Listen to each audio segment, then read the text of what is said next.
Valencia Port ha recibido este lunes la escala inaugural de una nueva línea entre Valencia y el puerto de Mostaganem, en Argelia, destinada al tráfico de pasajeros y de vehículos. Con motivo de la escala inaugural, la Autoridad Portuaria de Valencia ha hecho entrega a las autoridades argelinas de una metopa conmemorativa en el edificio del reloj del puerto de Valencia.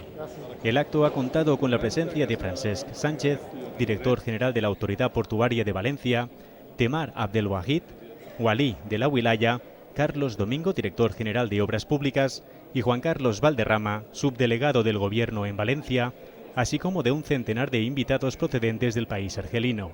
Es una día histórica para este viaje Valencia-Mostaganem. Esperamos que después del viaje hay muchos trabajos para nosotros.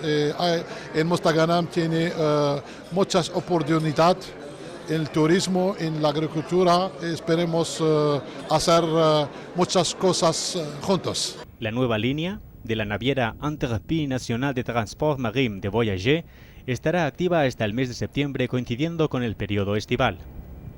Está previsto que en este periodo se realicen un total de 17 escalas, incrementándose la frecuencia hasta una escala semanal durante los meses de julio y agosto. Se pot parlar, quan parlem de volum de negoci, de moltes variables, però, per exemple, n'hi ha un volum molt elevat de persones que viuen en Argèlia que venen precisament a comprar.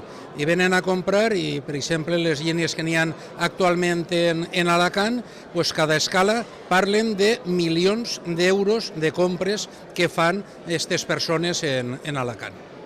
La puesta en marcha de esta nueva línea permitirá aumentar los tráficos de Valencia Port con Argelia, que en los últimos años ha ido incrementando su volumen de mercancías hasta convertirse en el principal país de destino origen del recinto portuario.